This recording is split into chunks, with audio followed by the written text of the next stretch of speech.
Welcome to the Well Woman Show, where we interview women executives, leaders, and entrepreneurs. And you're listening to the Well Woman Show, where motivated women achieve fulfillment and well-being. You're listening to the Well Woman Show. Take time for myself by coming to things like Well Woman Drinks. To be accepting of myself no matter what. Step away from judgment as much as possible. You're listening to the Well Woman Show.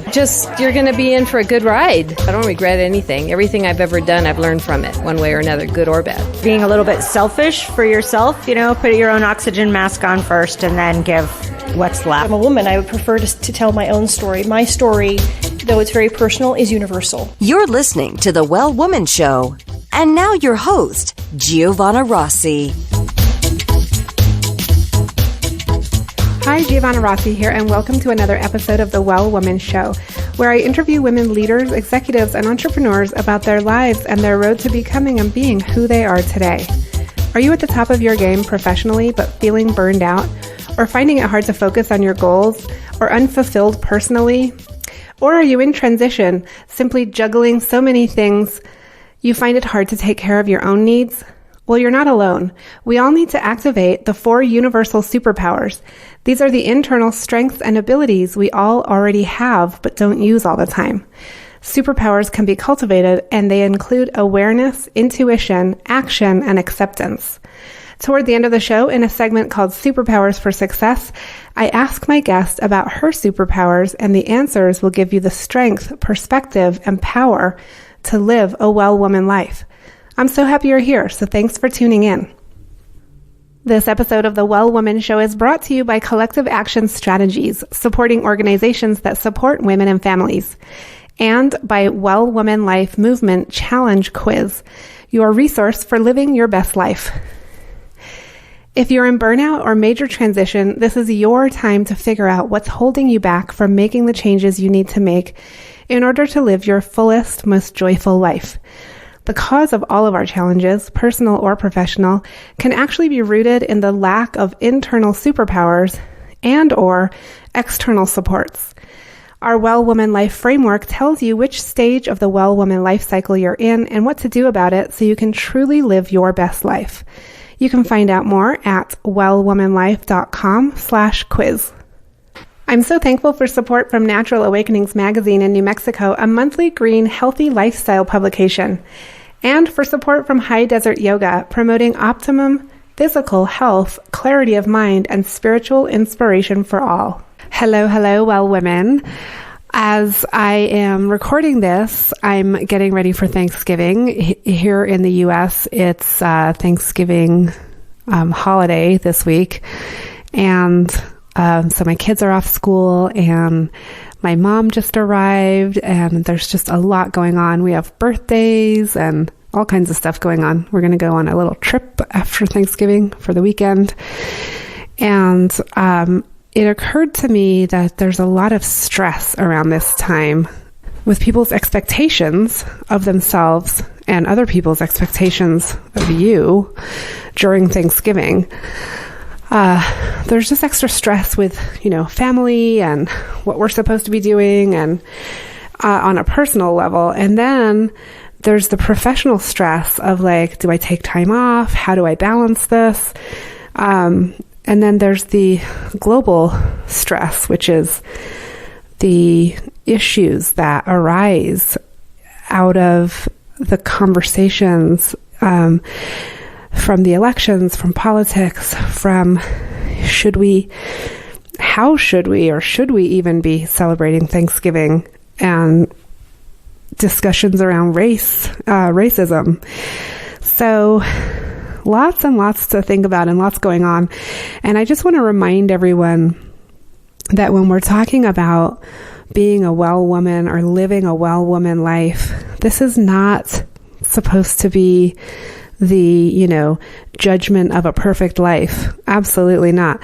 What we're doing here is really living into the reality of being a woman in this time, in our world, in our society, and what all of that means with all of the different backgrounds and experiences that we have and what we're uniquely bringing to the table as a woman. And being a well woman means so many different things. And it certainly doesn't mean being super healthy and fabulous all the time. In fact, it means embracing the messy and really feeling it, and also really trying, really living intentionally and living in the best way that we can, that we have the goals, based on the goals we have for ourselves. So, and not other people's goals. So a lot of it is about ditching other people's expectations and really finding what's true for you and living into that. And there's a lot more. We talk a lot about this all throughout the different shows, but definitely join us in the Facebook group if you want to share that experience a little bit more with other women. Facebook, wellwomanlife.com/Facebook. Join us there. And also, you can take our quiz to find out where you are on the Well Woman Life Cycle, which is wellwomanlife.com/quiz. I'm excited to share with you today an interview with an amazing woman who is a world-class athlete, a fitness and wellness expert, TV host, cooking enthusiast. She is a mother of 2, and Laila Ali is the youngest daughter of late boxing icon Muhammad Ali. She herself is a 2-time Hall of Famer and 4-time undefeated boxing world champion, whose record includes 24 wins, 21 of which were knockouts, and 0 losses. Laila is heralded as the most successful female in the history of boxing, of women's boxing. And in 2002, when women's boxing was included in the Olympics for the first time in history, Laila was the first woman in history to provide expert commentary for NBC Sports. This week on the show, Laila and I talk about her life as a boxer, author, and lifestyle expert, as well as her perspective on the pros and cons of being Muhammad Ali's daughter. She also shares about her latest project with the What's Next sweepstakes. And you can head over to wellwomanlife.com/143show for all the links and information about this show, including the link to the What's Next sweepstakes that Laila Ali talks about on the show. Stay tuned for my interview with Laila Ali. I'm speaking with Laila Ali. Welcome to the program. Hi, thanks for having me. It's so good to have you on the show. You have so much going on. I want to totally dive into your story and who you are and what you're up to now. But let's just start, first of all, by asking you to share with listeners, who are you in the world today, Laila? Oh, that's always a fun question. Well, I am this. I guess I think of myself as a mother and a wife, a businesswoman, former boxing champion, undefeated, 24-0 with 21 knockouts, 4 world titles, and I'm also a fitness and wellness expert. So, got a lot of things going on, and a cooking enthusiast. Yeah, that's right. I mean, you have a lot going on. And so on the Well Woman Show, I often speak with women who have a lot going on. That's kind of the theme of the show. We have all these women who are, while they're not always moms, a lot of them are moms, or at least nurturers in some way, business owners or professionals, and also, leading philanthropic endeavors and all kinds of things. And it seems like you are doing that and then some. Yeah, you're right. We do all have a whole lot on our plate. And for me, it's just it's a matter of finding the balance, always trying to find the balance, because we want to be there for everyone and everybody while still pursuing our passions and our goals. So That's the fun part of life, figuring it all out. Yeah, exactly. I mean, that is the journey, right? Figuring that part out. And that's actually a main topic of this show, is sort of how do we integrate all of the different aspects of who we are as women, as humans, as, people in the world. And So what kinds of things do you do to integrate work and life and all your projects and still hold on to who you are?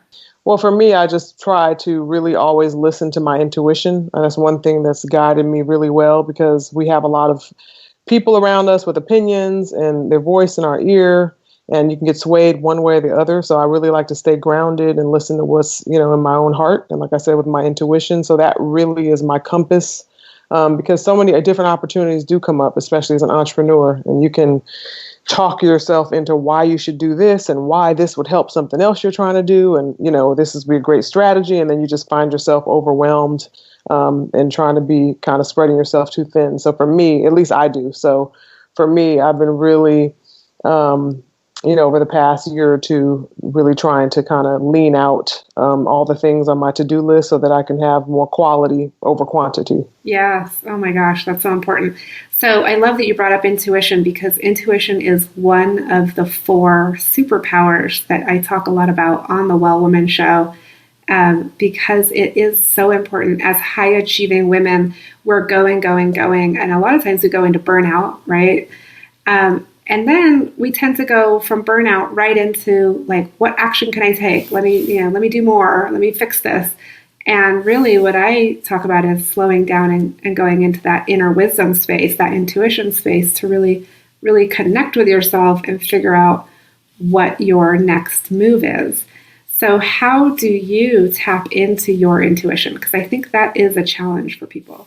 It is a challenge, because sometimes we just don't know what it sounds like, or we don't listen to the signs, or we're not confident enough to trust ourselves and our feelings, right? So for me, it really comes down to just being quiet and learning from my mistakes, and that's how I really learned to listen to my intuition. Because, someone will be like, well, what is intuition? What is it? Because we have a lot of chatter in our own minds, right? And a lot of, thoughts in our own heads that can be confusing and, come from lack of confidence a lot of the time, or just being sure. So for me, it was just about looking at some of the times I made mistakes and I didn't listen to myself, and I had the answer, and I said, I really should do this, or I really think that I shouldn't trust this person, or this isn't the right relationship for me, or whatever it may be.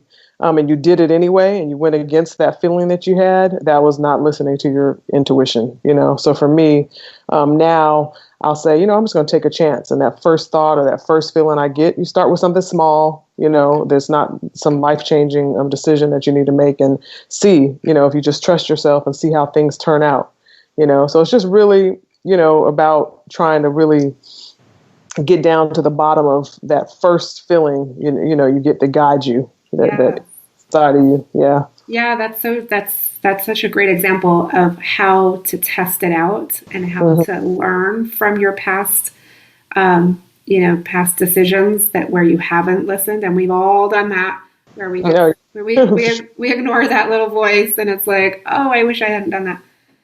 I tell you what irritates me the most is when I don't listen to myself and I listen to somebody else instead, and then you end up doing the wrong thing. I'm like, man, I had the answer, So, but I mean, that's, you can't get on yourself about that either, because you're supposed to have people around you that you can trust and that you can ask opinions, because you're not always going to just go off of it yourself. So that's why it's just as important to surround yourself with people that you can trust, who have your best interest in heart, and have had a lot of experiences on their own that might have a little more wisdom than you. So that when you're not sure, you can at least get that to go run that by someone else and say, here, this is what I'm thinking. What do you think? But ultimately now I always, even if I have that conversation with someone that I trust, this is my little group, if they can't convince me, they don't say something that makes me agree and say, you know what, you're right, then I'll still go with what I feel over what they say at the end of the day. Yeah. No, I think that's such a good point, because we do need to surround ourselves with strategists and really look at the research and the data and look at those factual, strategic moves. But at the end of the day, it's got to feel right. And do you think that's a particularly feminine thing, or is it something that everybody could be tapping into, but they just don't? I think I would say that it would make sense for everyone to have that intuition, because we all have to live this life and we all have to be able to trust ourselves. So I would say, just from what I know about life and spirituality and balance and people, we should all be able to listen to our intuition. I think that, as women, we're just more sensitive to certain things and other people's feelings. And I think a lot of times that'll get in the way. Laila, I want to turn to the topic of identity, because I think for women, we have these labels and these titles, and, we're a mom, or we're this, or we're that. And we get really attached to those identities because they define us. And you in particular, with such a famous dad, Muhammad Ali, such a American hero, really. How did you navigate that growing up and then becoming your own woman? Well, thank God I was born with this desire to find my own path, to be myself, as something that was just inherent inside of me. So I never really had trouble struggling to, try to get away from my father's shadow. So I'm so proud of who my father is, and the fact that I have, that same DNA, that I have no problem always being connected to him. But at the same time, when I lay my head down to rest, or when I wake up in the morning, I'm not thinking about my dad and what's that going to do for me today. I think about, what am I going to do for me today? So, it just came really natural to me. So for example, going into boxing, here I am going right into what my father did, right? So I knew I was going to be compared to him, and that was going to be like an uphill battle if I let it to be one. So I realized early on, had to sat myself down, had the conversation with myself, like, I'm not going to try to be like my dad. I'm not going to try to box like my dad. I'm not going to allow anybody to encourage me to be like my dad. For example, if anyone knows Muhammad Ali, calling out rounds, doing the rope-a-dope, just his whole demeanor as a fighter. Like, people a lot of times ask me, are you going to do this? Are you going to do that like your dad? And I'm like, no, I'm not. Because I was like, first of all, if I start that, even for fun, to get a kick out of it, then when am I ever going to be able to stop? So I had to really create that boundary early on. Like, I'm not Muhammad Ali, I'm Laila Ali, and you can expect something totally different. Now, you may see some resemblance, you may see some similar things that remind you of my dad because I am his daughter, but it's nothing that I premeditate or think about doing. It just comes out that way, and that's fine. Yeah. And you have yourself broken some records and boundaries as a woman in sports and an athlete. And in particular, in 2012, when women's boxing was included in the Olympics for the first time in history, you were the first woman to provide expert commentary for NBC Sports. What was that experience like? It was fun. It was an honor to be one of the first, and hopefully there'll be many more after me. I didn't have the opportunity to box in the Olympics because, like you said, women's boxing wasn't available in the Olympics. So that was something that saddened me. So it was nice to be able to see women have the opportunity to fight for their country on that level. And then, of course, get that exposure, which in turn would help females, if they decide they want to go pro, and give them that exposure that they need to kind of take things to the next level. So it was really nice to have been able to be a part of it, even though I couldn't participate. Yeah, right. So you've seen firsthand some of these issues of gender equality as an athlete. And I know you've done a lot of work on Title IX, which is the law that helps include girls in sports. How important is gender equality to you and really working on that? And is it something that you're still doing? I was a past president of the Women's Sports Foundation, which is Billie Jean King's organization. You mentioned, she does a lot of work to uphold Title IX and just kind of empower women and girls through sports and physical activity. And so, yeah, that's always going to be important to me. I am someone that wants all people to be happy. If it was the other way around and women, we're getting everything handed to them and men were having trouble, I'd be helping fight with the men. I just believe that everybody should have the same opportunities, regardless of their color, religion, their socioeconomic status. So I am a woman. I happen to be a very strong woman. So, of course, I'm going to stand with women. But I'm not, I'm really for like all people. That's how I feel. So whenever there's a fight, they tend to call me because I like to be down with the cause. So yeah, right. Yeah, we want to see women. It's so important for women to I mean, we all know, I think everyone, there's no argument there that women are pretty much like the backbone of society when it comes to nurturing and raising children and working and all the things that we do. We wear so many hats. So, of course, it would be in everyone's best interest to have strong women. Yeah, I mean, and that's, I think, the misconception about gender equality right now is that it doesn't mean that if women get more equality, men get less. It's not a zero-sum game, right? It's like, no, exactly. We need balance. Right. We need balance in all areas and all over the place. You know, when it comes to race, religion, you know, like I said, sex, everything. We just need the balance there. Yeah. We don't need anyone being held down. And unfortunately, systematically, things have been set in place to hold people down, and that's where the problem comes in. Laila, I want to ask you about what you're working on now. What are you excited about, and what are you doing? I know you have a program called What's Next. Can you talk about that and anything else that you're excited about? Sure, I'll talk about that first. I'm super excited about the What's Next sweepstakes, which is for fans to enter for a chance to win a trip to LA along with a guest to attend a live taping of Dancing with the Stars in spring 2019. And obviously, I competed on Dancing with the Stars. And when I was asked to be a part of the sweepstakes, I thought it was absolutely perfect because I think I definitely stand for someone who's been through a lot of different phases publicly, right? And there's always something next for me. So I remember when I did Dancing with the Stars, I had just retired from boxing, and that was the first thing I did. And for me, it was strategic. You know, when I first got the call, I was like, oh, no, I don't want to do that. You know, I've never danced before. I don't want to dance live. It was kind of scary to me. But then I thought, you know what? This would be a great opportunity to show the world a different side of myself so that it'll help catapult me into the other things that I really want to do faster by changing this image of myself, because I had gotten myself into this box of just being the boxer. So I felt limited. So I had to push past my comfort zone and face my fear and go on the show. And, and it was successful for me in the sense that I went to the finals and also that I accomplished what my personal goal was. And that was to extend my platform. And then from there, I've gone on to TV hosting and to being a fitness and wellness expert and to cooking enthusiast and, all the different things that I'm doing now. So I think it's just really a cool message behind the sweepstakes because we all have to face what's next, whether it's becoming a parent or, going off on your own to start your own business or, getting older, whatever it is, just kind of embracing what's next. Yeah. And it really sort of provides a space to think about and plan and set goals. And I think that's really great for younger people.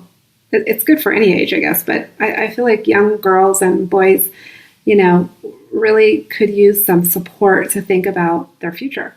Definitely. I mean, right now with social media and TV and the way things are, the kids of today are definitely being raised and have a different outlook on life than some of us have. You know what I mean? from the generations before. So I'm still trying to tweak my mind so that I can resonate with them in my messaging. But I think one thing, they do need to understand is you're not always just going to be young, and it's not always going to be right now what's happening in the moment, and that you do have to think about your future. So definitely. Yeah. I love it. I get my messaging from my kids. Right. Okay. I ask them and then they tell me, all the cool words at school right now. And I'm like, okay, that's where we're headed. My kids are 7 and 10, so I have a ways to go. But yeah, my son is starting to look at me now, and I'll say certain things to him, and I'm trying to use reverse psychology. He's like, "Really, Mom?" And I'm like, "Oh God, I gotta get a little slicker with my lessons, because he's starting to catch on to me." Yeah. No, that's funny. Mine are 6 and 9, so we're same age range, but still, you get these little hints of like what's cool at school, Oh yeah, definitely. Definitely. So funny. Okay, so listeners can go to winwhatsnext.com to find out more information about this sweepstakes that Laila Ali is involved in. And Laila, I want to ask you what is, we talked about the What's Next sweepstakes, but what is next for you? Is there something next? And what would be the ultimate goal for you, for your life, for your career? I've always been an entrepreneur. Before I started boxing, I had my own nail salon and business by the time I was 18. And I started that, building up a clientele and subleasing space and being so young, having all of that responsibility. But I loved it. I'm the same way now. So right now I'm in the process of coming out with my own nutrition supplement line. So I'm working on that. And I'm also doing some spice blends that are like an extension of my cookbook, Food for Life, which released in January. So I really want to take Laila Ali Lifestyle Brand to the next level and start doing consumer products that are, good for you, organic, non-GMO, things that you can feel good about using and that will help enhance your life and help you be the best that you can be. So that's really what my focus is. And just think of, say, like a Martha Stewart. That would be my ultimate goal. Yeah. Now, when you say an entrepreneur, do you have a team around you that helps you develop all of these things all the time? Or do you create a different team for each project? Like how do you operate? I mix it up. So I have my team that's always there, just with everything that I do. But then a lot of times I'll have to add to the team. So I'm very hands-on, more hands-on than most people would, expect. People get phone calls from me and they're like, this is actually Laila. I'm like, yes, because I like to just kind of get into the nitty-gritty of it. But like, if I say, for example, with the nutrition line, if you're dealing with something I've never dealt with before, which is creating labels, and then having to do nutritional labels, then I have to first assess what I'm going to need and who I'm going to need to add to my team. And sometimes it might be temporary. I might have to hire a company to handle some branding strategy or content strategy, all of that. So, I definitely have to make changes along the way. Okay, Laila, we're going into the segment called Superpowers for Success. So I want to ask you a few questions, and your answers will help listeners really identify some strategies for their own lives. And the first question for you is, what does success in life mean for you? Success in life would mean, for me, it's about doing what I love and what I have a passion for and being able to make a living doing it while still being a full-time mom to my kids. That's for me, because a lot of times I think we feel like we have to choose one or the other. If you're really, really like this boss businesswoman and you're handling things and you're traveling all the time and then somebody's going to take the back seat there. So for me, it's really about finding that balance. And it's not easy to do. And what does your partner do? Like, does he or your husband? What does he do? And is he involved in the business, in your business? My husband used to play in the NFL. His name is Curtis Conway. He's been retired for a long time, I guess back in 2006, and he is currently doing some TV commentating on football for the Pac-12 network and sometimes NFL network. But yeah, he really is still in the process of figuring out what exactly he wants to do. That's something athletes go through, is saying, okay, you have all these different opportunities, you're keeping yourself busy, you're doing a little training here, a little TV there, but what is that thing that's really going to sustain me and get me excited? Because we loved I loved to box. He loved to play football. It didn't feel like a job. So then that's kind of that feeling that we're both chasing. But yeah, he's going to be involved with the nutrition product for sure. And how about the transition to parenting for you both? Are you really involved in like picking kids up from school and all the stuff, or do you get help with that? I don't have a nanny, so yeah, I'm super involved. Everything.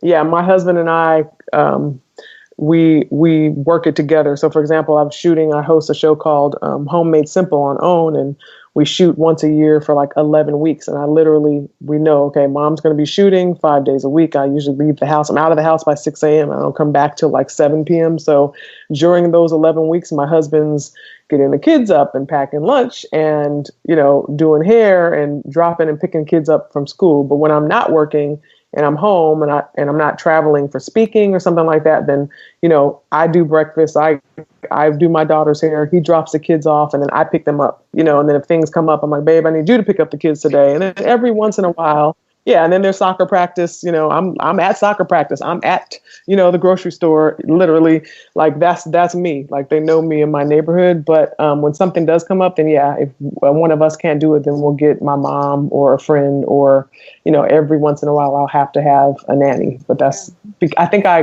kind of overcompensate in that area because I grew up with mainly nannies, and I didn't want that for my kids. I actually want to raise my own kids, so that is super important to me because I remember having conversations and people saying things to me that shaped the way I looked at my life and other people that can never be taken.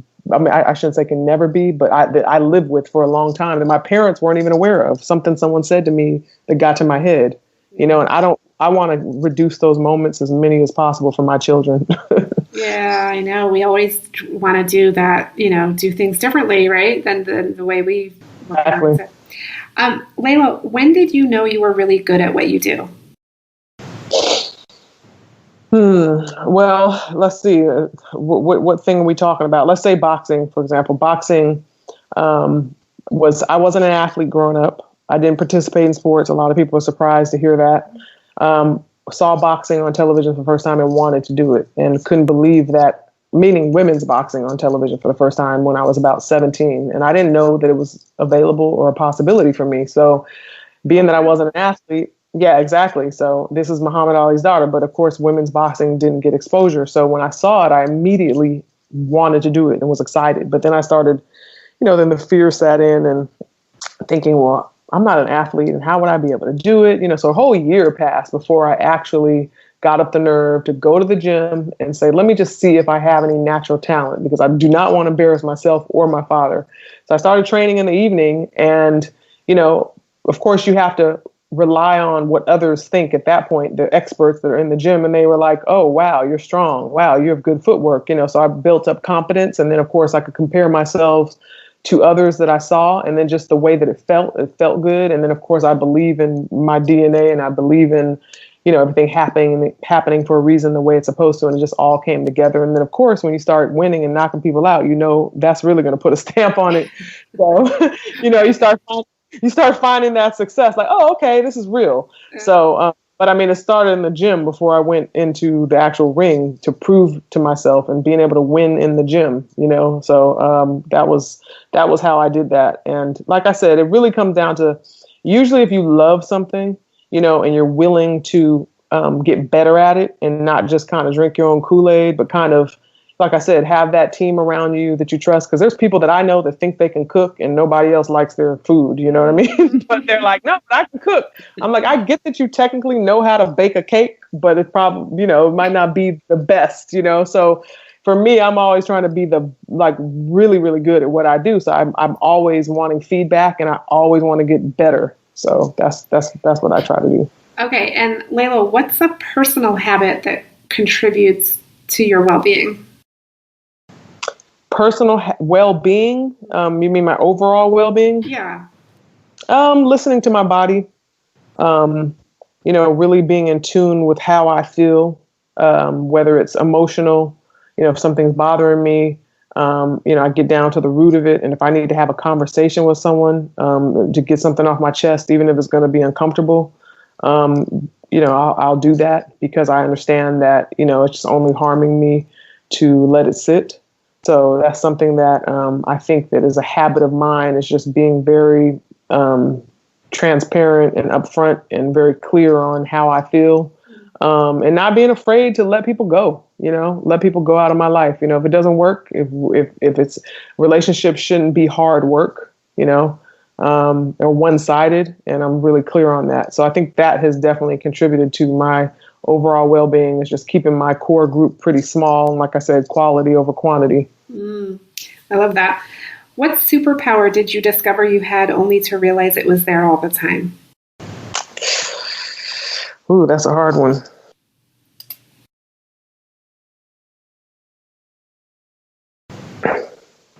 I think I have a superpower to help heal others.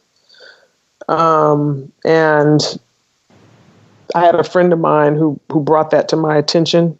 she just said, she's always like, you're like an angel. Whenever you come around, I just feel better. Or, when she's going through something, or one time she was in the hospital and she almost lost her life. And I came and she said, you don't understand. Like, as soon as you came, it healed me and I started feeling better. I'm like, girl, you're crazy. What are you talking about? And then I've heard that from other people and have seen it myself. So I think just that energy that's there is really strong and is positive, can really help heal others. If you're aware of it, and if for me, being aware of it and intentionally going in with a purpose to help heal someone, whether it be emotionally or physically, just using that energy in that way. So that's definitely a superpower. Yeah, I would say. What advice would you give your 25-year-old self? Slow down. Take a moment. Take a moment to just remember what I said about teens and the kids needing to understand that it's not all about this moment and they need to think about the future. I overly thinking about the future, that I kind of miss some of the moments, wanting to just always just so responsible, had so much ambition that I didn't have as much fun as I should have when I was younger, before I had children, before I got married. Being an athlete and wanting to be the absolute best, and knowing that I needed to rest and I needed to kind of, I wasn't hanging out and partying and traveling and doing all that. I was just like so focused on work, boxing that I missed out. So even just traveling to the countries I fought in, South Africa and Europe and Japan, China, not taking in the sights, just kind of being in and out, just there, focused on the fight in my hotel room. So just things like that. Yeah. So I would have said, girl, have some fun, let loose, loosen up. And do you think you're taking that advice now? I'm working on it. I have really been working on it. It's much harder, it's tougher when you have kids, because they come first, and you know how that is. It's just like, it's like I wait until my kids go to bed, at 9:00, and then I'm like, okay, what else do I have to do? And then I'm like, I want to just hop in the bed and get my rest, but then I usually don't get into bed till 11 after I go around and clean up and make sure that homework's back in the backpacks and everything's done, and and take care of everybody else. So yeah, I'm definitely doing it. I'm thinking about it more and being conscious of it, but it's definitely not as easy as when you were young and didn't have all the responsibility. Yeah, right. Those young people should do it now. Do it while you can. Yeah. Sleep while you can. Get your rest too. Right, because you don't know what tired is until you have kids. Exactly. That's what moms. That's the first thing we ask, like parents, like, "Oh, do you have kids?" And people say, "No." You just already know. Okay, they don't quite understand. So. Oh my God, that's funny. Okay, what is your greatest challenge right now? Honestly, the greatest challenge is just, like I said, finding that balance. It's an ongoing struggle for me to keep that to-do list down, not to be hard on myself when I don't get everything done, and, making sure that I take time for my marriage and my relationship with my husband, because a lot of times he really will come last, and that's going to be a problem long run. So I always have to remember that, once the kids move out and they're gone, who's it going to be left here? Me and my husband. And we want to make sure we keep our relationship strong. So just like I said, that's one more of the things that I have to try to find balance with, so. Yeah, I hear you. Okay, we're wrapping things up. I have 2 more quick questions for you. We kind of talked about this already, but this is a more direct question. Do you identify as a feminist? No, I don't. Not that that's just not a label that I put on myself. And being that the feminists that I know, I'm not really like them. I don't really think so much like them. Like I said, I'm more for everybody. So I would hate to say that, but I'm definitely feminine. I definitely love women. I love everything about us and everything about myself. And I wouldn't change it for the world. I wouldn't want to be anything but, a woman. But yeah, I wouldn't label myself that. Yeah. And then last question, what are you reading right now, Laila? What's on your nightstand? I just got finished reading an amazing book that I would definitely recommend to all parents to read. And I'm reading the second part of it, the second book now, but it's Whole Brain Child. Really love it because it just helped me kind of understand my kids, and just when it comes to like disciplining them, and making sure that I'm on the right track. My daughter can tend to be pretty challenging. So, but it's opened my mind up. So yeah, whole brain child. Okay, awesome, Laila. It's been such a pleasure speaking with you today. Thank you. Thanks for having me on. I just want to mention one more time, if people are interested in the What's Next sweepstakes, they can go to winwhatsnext.com and they can enter up until November 25th, 2018. So make sure they get in there before it's over. Yeah, and we'll definitely put that on, put that link in the show notes with the deadline and everything, and link to your to that website and all the other things that we talked about today. That you'll find the links in the show notes at wellwomanlife.com. And again, thank you so much, Laila Ali. Thanks for having me on. That's it for our show today. Remember, if you need support to live your Well Woman life, head over to wellwomanlife.com/Facebook to join us. Our monthly live event, Well Woman Drinks, brings women together to share our successes and challenges as women, leaders, moms, aunts, sisters, and all the other roles we carry. If you'd like to attend a Well Woman Drinks near you, or if there isn't one in your city yet and you'd like to start one, email info@wellwomanlife.com. If you enjoyed the show, please take a moment and subscribe in iTunes and leave a review. This helps raise visibility, which is super helpful when it comes to producing the show every week. For feedback, comments, or just to let me know you were listening today, find me on Facebook, Twitter, and Instagram @WellWomanLife. I'm Giovanna Rossi for The Well Woman Show. Until next time, have a super powerful week.